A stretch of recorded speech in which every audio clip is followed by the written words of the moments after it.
Assalamualaikum warahmatullahi wabarakatuh. Saya Nurastuti Ambarwati dari kelas HK15B akan memaparkan materi untuk tugas hukum kepailitan yang diampu oleh Bapak dosen Muhammad Abbas. Jadi yang pertama saya akan memaparkan tentang yang pencocokan piutang. Pencocokan piutang dilakukan dalam rapat kreditor setelah putusan pailit dibacakan. Hal ini sesuai dengan pasal 113 ayat 1 Undang-Undang Nomor 37 Tahun 2004 tentang kepailitan dan penundaan kewajiban pembayaran hutang, atau bisa kita bilang Undang-Undang Kepailitan ya.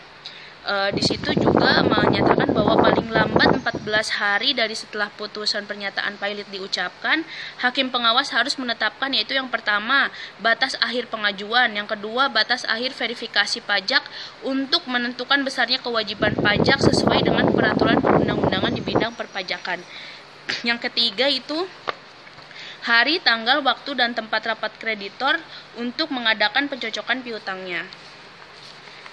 Berikutnya itu tugas sebagai kurator.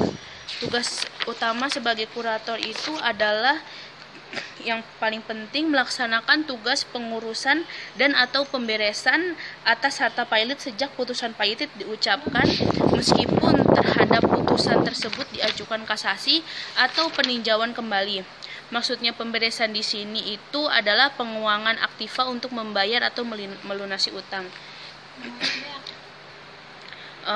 Berikutnya itu tugas hakim pengawas. Hakim pengawas juga tugas dan wewenangnya itu yang pertama, wewenangnya itu untuk mendengar keterangan saksi atau memerintahkan penyelidikan oleh para ahli untuk memperoleh kejelasan tentang segala hal mengenai kepailitan. Yaitu tugas hakim pengawas juga dapat dilihat dari dapat kreditur. Hakim pengawas bertindak sebagai ketua dalam rapat. Lalu berikutnya adalah tugas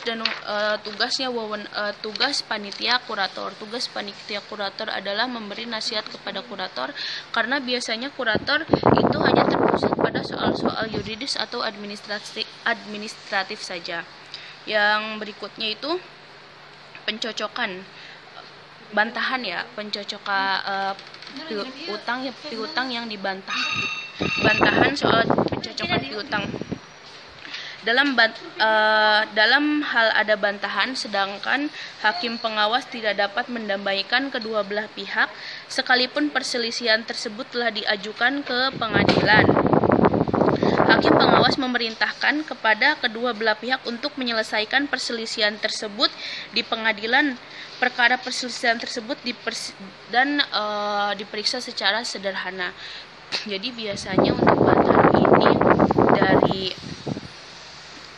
ini dari kreditur itu tidak datang pas acara pencocokan piutang. Jadi setelah semua sudah selesai, semua sudah beres dan semua utang telah dilunasi atau dibayarkan, baru mereka menagihkan kepada debitur. Biasanya seperti itu. Dan lalu yang terakhir adalah pertanggungjawaban kurator. Kurator bertanggung jawab terhadap kesalahannya dalam melaksanakan tugas pengurusan dan atau pemberesan yang menyebabkan kerugian terhadap harta pailit. Biasanya ini si kurator itu lalai dalam melaksanakan tugasnya. Jadi pertanggungjawabnya ada dua, yaitu pertanggungjawaban sebagai kurator, yang kedua itu pertanggungjawaban ke jalur pribadi. Biasanya kalau pribadi itu masuknya ke perbuatan melawan hukum, serta kalau penyelesaiannya itu pertanggungjawaban sebagai kurator itu bisa jadi si debitur atau pihak-pihak lainnya untuk bisa melaporkan si kurator tersebut kepada pengadilan, atau bisa dicabut juga hak kuratornya dan pergantian kurator.